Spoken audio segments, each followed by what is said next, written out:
जगातला सर्वात मोठा स्वार्थ हाच खऱ्या अर्थाने सर्वात मोठा परमार्थ असू शकतो का? हा प्रश्न विचारल्यावर थोडं विचित्र वाटू शकतं. हो, म्हणजे ऐकायला थोडा धक्कादायक वाटतं हे नक्की. अगदीच. कारण समजा असा विचार मांडला गेला, की जर आपल्याला जग बदलायचं असेल, दुसऱ्यांना मदत करायची असेल किंवा अगदी स्वतःच्या कुटुंबाला आधार द्यायचा असेल, तर सर्वात आधी फक्त आणि फक्त स्वतःचाच विचार केला पाहिजे.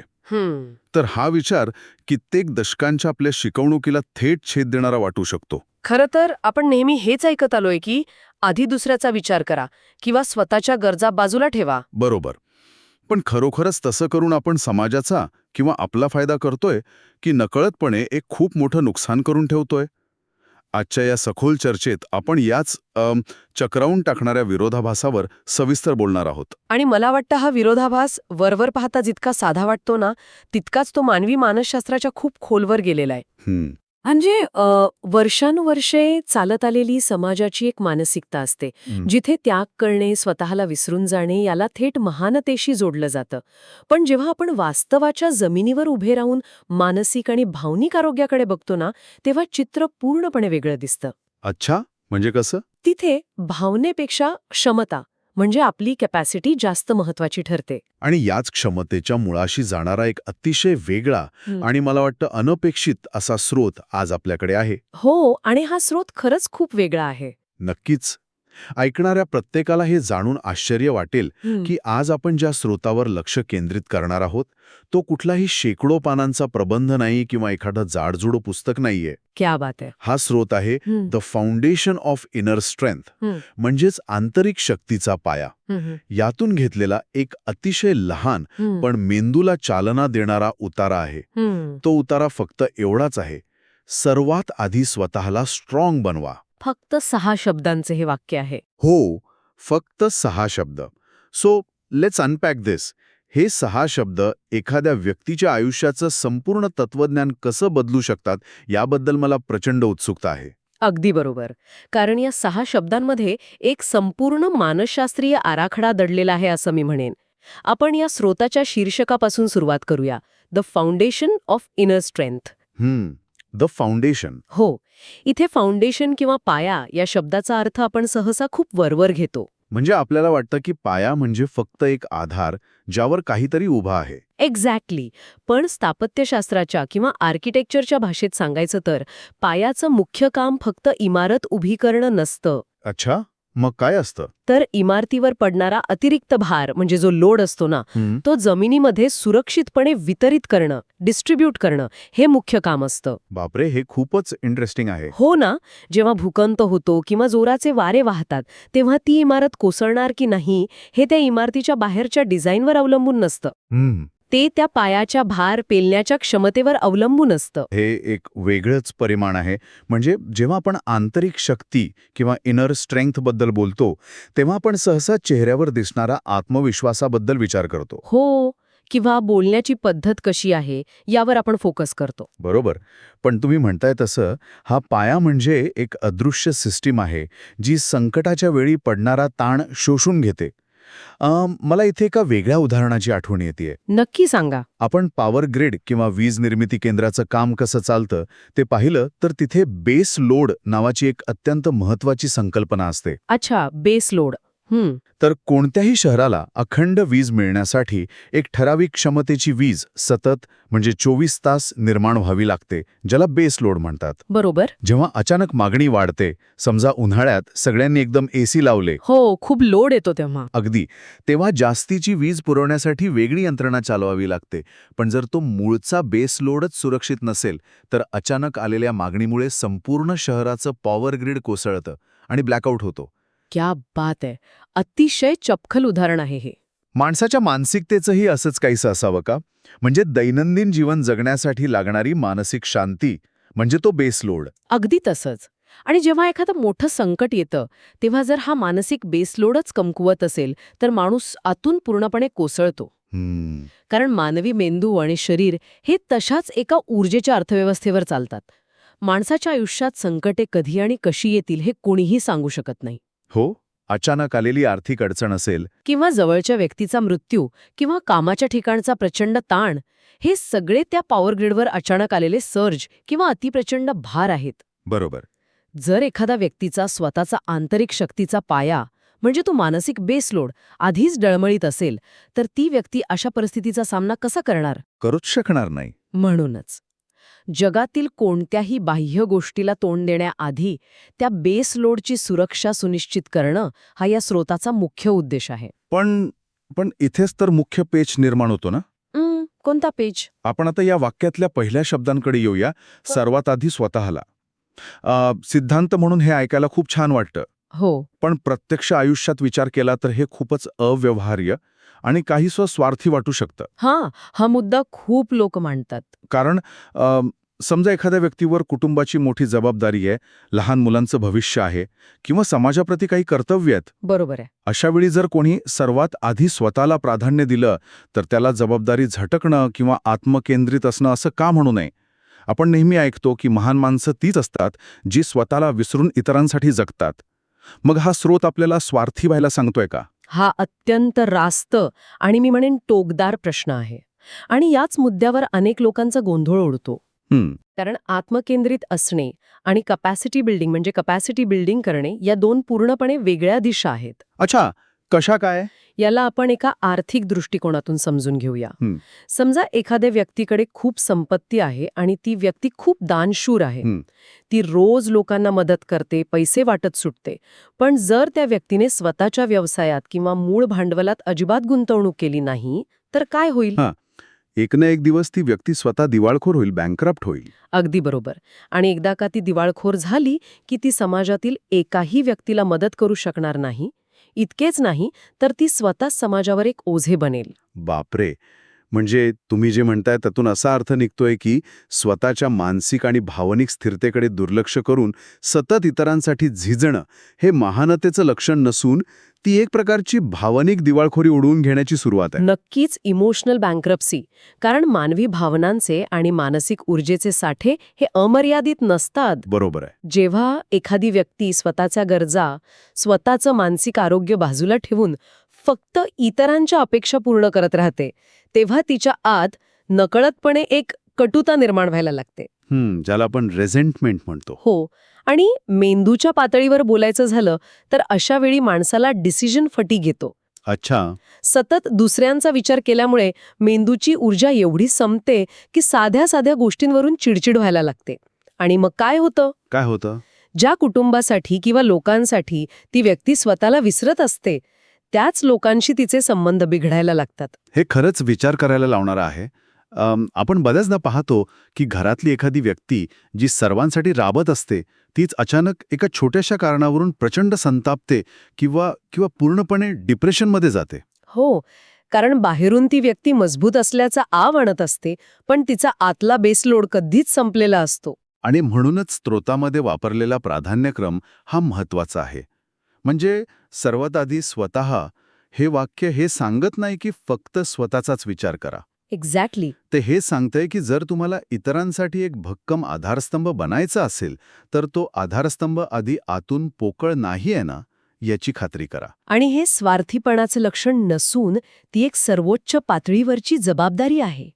कारण एक रिकामी आणि थकत चाललेली व्यक्ती जगाला काहीच देऊ शकत नाही. पण थांबा, इथे मला एक अडचण दिसते. काय? आपण क्षमता बांधणीबद्दल बोलतोय, पण समाजात अशी अनेक माणसं आहेत जी सतत स्वतःचाच विचार करतात आणि त्याला ते स्वतःला वेळ देणं किंवा सेल्फ केअर असं गोंडस नाव देतात. हो, हे खूप पाहायला मिळतं हल्ली. मग खरी आंतरिक शक्ती आणि नुसता स्वकेंद्रीपणा यातली रेषा कशी ओळखायची? हा स्रोत त्या धोक्यापासून कसा वाचवतो? या प्रश्नाचं उत्तर त्या वाक्याच्या शेवटच्या भागात दडलेलं आहे. अच्छा. वाक्य फक्त सर्वात आधी स्वतःलाच जपा असं नाहीये. वाक्य काय आहे? सर्वात आधी स्वतःला स्ट्रॉंग बनवा. स्ट्रॉंग बनवा. जो बनवा हा शब्द आहे ना, तो खूप क्रिटिकल आहे. स्वकेंद्रीपणा म्हणजे फक्त आराम करणे, स्वतःचे लाड पुरवणे किंवा जबाबदाऱ्या टाळणे. बरोबर. पण स्ट्रॉंग बनवणे ही आरामाची प्रक्रिया नाहीये. ही अत्यंत कष्टाची आणि जाणीवपूर्वक केलेली कृती आहे. ॲक्टिव्ह प्रोसेस आहे. म्हणजे ती आपोआप होत नाही. बिलकुल नाही. आंतरिक शक्ती ही काही दुकानात मिळणारी वस्तू नाही किंवा ती जन्मजात मिळालेली देणगीही नसते. ती बनवावी लागते. म्हणजे हे जे बनवणे आहे ते नक्की काय आहे? कारण बऱ्याचदा असा समज असतो की काही माणसे जन्मतःच खूप निडर असतात किंवा ते कोणत्याही संकटात रडत नाहीत म्हणजे ते खूप स्ट्रॉंग आहेत. हा एक खूप मोठा गैरसमज आहे. हो ना? पण जर ही बनवण्याची गोष्ट असेल तर त्याची नेमकी प्रक्रिया काय असते? मला इथे एका वेगळ्या क्षेत्रातील उदाहरण द्यायला आवडेल. हो, नक्की सांगा. आपण जेव्हा संगणकासाठी एखादं सॉफ्टवेअर किंवा अल्गोरिदम लिहितो तेव्हा ते सॉफ्टवेअर आपोआप काम करत नाही. प्रोग्रामरला बसून कोडच्या हजारो ओळी लिहाव्या लागतात. जर एखादी त्रुटी आली म्हणजे बग आला तर तो कोड पुन्हा तपासावा लागतो, तो दुरुस्त करावा लागतो आणि मगच ते सॉफ्टवेअर निर्दोषपणे चालतं. बरोबर. स्वतःला स्ट्रॉंग बनवणे म्हणजे स्वतःच्या डोक्यात असाच एक नवा मानसिक अल्गोरिदम लिहिण्यासारखे आहे का? हे सॉफ्टवेअरच्या अल्गोरिदमचं उदाहरण या प्रक्रियेला अतिशय अचूकपणे स्पष्ट करते. अच्छा. कारण मानवी मेंदूच्या रचनेत न्यूरोप्लास्टिसिटी नावाची एक संकल्पना असते. याचा अर्थ असा की आपण आपले विचार आणि प्रतिक्रिया जाणीवपूर्वक बदलू शकतो. ज्याप्रमाणे एका अल्गोरिदममध्ये जर असं झालं तर तसं करा म्हणजे इफ देन कंडिशन्स असतात ना, हो, तसा कोड असतो. तसाच कोड आपल्याला स्वतःच्या मेंदूत लिहावा लागतो. जेव्हा एखादं संकट येते तेव्हा मेंदूचा नैसर्गिक प्रतिसाद हा घाबरणे, रडणे किंवा पळून जाणे असा असतो. तो जुना कोड आहे. म्हणजे आपण तो जुना कोड बदलू शकतो. नक्कीच. जेव्हा आपण स्वतःला स्ट्रॉंग बनवतो तेव्हा आपण त्या जुन्या कोडच्या जागी नवीन कोड लिहितो. आपण स्वतःला सांगतो की जरी ही परिस्थिती कठीण असली तरी मी यातून मार्ग काढणार आहे. क्या बात आहे. आणि हे कोड लिहिण्याचं काम काही एका दिवसात होत नाही. प्रत्येक छोट्या आव्हानाला सामोरे जाताना, प्रत्येक अपयशानंतर पुन्हा उभे राहताना हा नवा अल्गोरिदम थोडा थोडा लिहिला जातो. आणि या प्रक्रियेत सर्वात मोठा अडथळा असतो तो म्हणजे आपली स्वतःची मानसिकता. अगदी बरोबर. म्हणजे आपण अनेकदा पाहतो की लोक परिस्थितीला दोष देण्यात आपली सर्व ऊर्जा खर्च करतात. माझ्याच बाबतीत असं का घडतं किंवा माझं नशीबच खराब आहे. हो, त्या व्यक्तीमुळे माझं नुकसान झालं असंही म्हणतात. हो ना. यालाच बहुधा विक्टिम मेंटॅलिटी म्हणजे बली पडल्याची मानसिकता म्हणतात. मला वाटतं जोपर्यंत माणूस या मानसिकतेत अडकलेला असतो तोपर्यंत तो स्वतःला स्ट्रॉंग बनवण्याच्या प्रक्रियेला सुरुवातच करू शकत नाही. हा, अगदी अचूक मुद्दा पकडला खमीत. विक्टिम मेंटॅलिटी ही आंतरिक शक्तीची सर्वात मोठी शत्रू आहे असं मी म्हणेन. कारण या मानसिकतेत एखादी व्यक्ती स्वतःच्या आयुष्याचा रिमोट कंट्रोल दुसऱ्याच्या हातात देऊन टाकते. बरोबर. ती परिस्थितीच्या हातातील बाहुले बनते. पण जेव्हा आपण स्वतःला स्ट्रॉंग बनवा हा विचार स्वीकारतो तेव्हा आपण एक खूप मोठी क्रांती स्वतःच्या आत घडवून आणतो.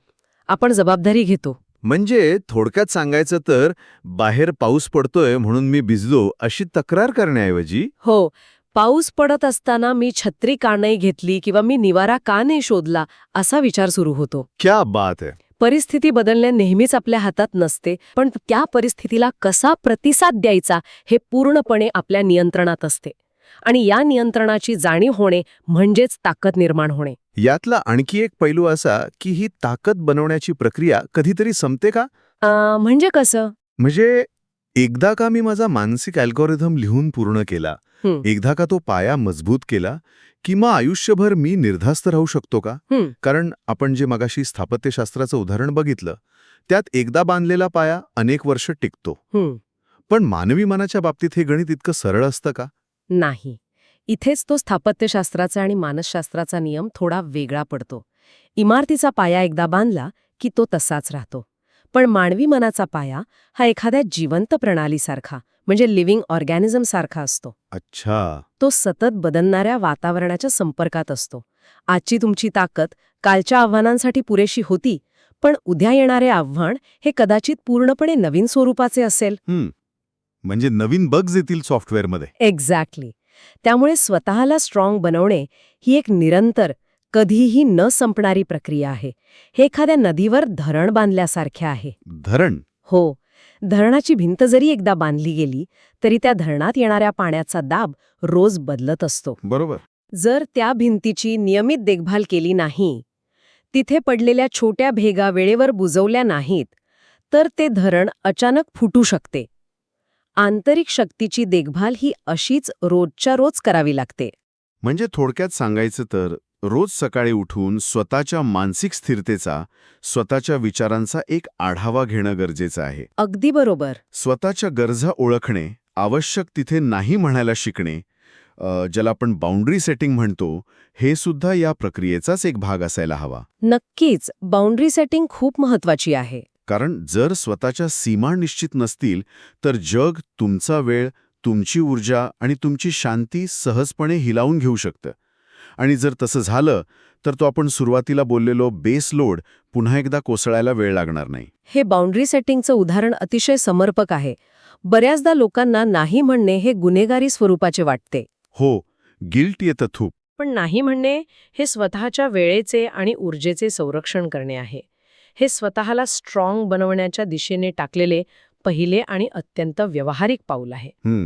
जेव्हा एखादी व्यक्ती स्पष्टपणे नाही म्हणू शकते तेव्हा ती अप्रत्यक्षपणे जगाला हेच सांगत असते की माझी क्षमता आणि माझे प्राधान्यक्रम मला स्पष्ट आहेत आणि मी त्यात कोणतीही तडजोड करणार नाही. हेच ते खरे सामर्थ्य आहे ज्याची चर्चा या स्रोतामध्ये केली गेली आहे. मग या सगळ्या चर्चेचा एक गोषावरा काढायचा झाला तर आपण असं म्हणू शकतो की सर्वात आधी स्वतःला स्ट्रॉंग बनवा. हे 6 शब्दांचं वाक्य म्हणजे फक्त एक प्रेरणादायी सुविचार नाहीये. नाही, मुळीच नाही. तो एक अतिशय प्रॅक्टिकल आणि कठोर असा जीवनमार्ग आहे. अगदी 100%. सुरुवातीला आपण पाहिलं की पाया हा केवळ एक आधार नसून तो एक मानसिक बेस लोड आहे जो बाह्य जगातील संकटांचा अतिरिक्त ताण शोषून घेतो. त्यानंतर आपण यावर वादविवाद केला की सर्वात आधी स्वतःला प्राधान्य देणे हे स्वार्थीपणा नसून ती भावनिक दिवाळखोरी टाळण्याची एक अत्यावश्यक गुंतवणूक आहे. जोपर्यंत आपण स्वतः शक्य नसतो तोपर्यंत आपण दुसऱ्याला काही देऊ शकत नाही. बरोबर. आणि शेवटी आपण पाहिलं की ही ताकद आपोआप मिळत नाही तर ती एका नव्या अल्गोरिदमसारखी जाणीवपूर्वक रोजच्या रोज बनवावी लागते. त्यासाठी परिस्थितीला दोष देणे थांबून विक्टिम मेंटॅलिटीमधून बाहेर पडून स्वतःच्या प्रतिक्रियांचे शिल्पकार व्हावे लागते. या सर्व प्रवासाचे हे अतिशय अचूक विश्लेषण आहे. या एका छोट्याशा वाक्याने आपल्याला खरोखरच विचार करायला लावले आहे की आपण आपले आयुष्य कसे जगतोय. आपण फक्त बाह्य परिस्थितीशी लढण्यात आपली ऊर्जा वाया घालवतोय की आधी तो अंतर्गत किल्ला मजबूत करतोय. आणि नेमका हाच विचार पुढे नेत आता आपण या सखोल चर्चेच्या शेवटी पोहोचलो आहोत. आपण हे मान्य केलं की आंतरिक शक्ती ही बनवण्याची गोष्ट आहे आणि ती निरंतर चालणारी प्रक्रिया आहे. हो. पण जर खरोखरच ही ताकद मोजायची असेल तर त्याचे मापदंड काय असू शकतात? ऐकणाऱ्या प्रत्येकाने विचार करण्यासारखी गोष्ट आहे ही. नक्कीच. एखाद्या व्यक्तीला कसं समजेल की ती खरोखरच स्ट्रॉंग बनत आहे की फक्त तसा भास निर्माण करत आहे? आणि सर्वात महत्त्वाचे म्हणजे आज या क्षणी स्वतःच्या आयुष्यातील असा कोणता सर्वात कमकुवत दुवा आहे ज्याला स्ट्रॉंग बनवण्याची सर्वात आधी गरज आहे? The weakest link. हो, तो दुवा शारीरिक आरोग्याचा असू शकतो, भावनिक असुरक्षितेचा असू शकतो किंवा इतरांच्या अपेक्षांच्या ओझ्याखाली दाबल्या गेलेल्या स्वतःच्या अस्तित्वाचा असू शकतो. अगदी खरंय. तो कमकुवत दुवा शोधणे आणि त्यावर काम सुरू करणे हेच या स्रोताचे खरे यश असेल. दी फाउंडेशन ऑफ इनर स्ट्रेंथ हे फक्त ऐकून विसरून जाण्यासाठी नाही, तर तो एक कृतीचा आराखडा आहे. बरोबर. याच एका अंतर्मुख करायला लावणाऱ्या प्रश्नासोबत आज आपण इथेच थांबूया. स्वतःचा पाया शोधण्याचा आणि तो भक्कम करण्याच्या या प्रवासासाठी खूप साऱ्या शुभेच्छा. पुन्हा भेटूया अशाच एका नव्या आणि मेंदूला चालना देणाऱ्या सखोल विश्लेषणात.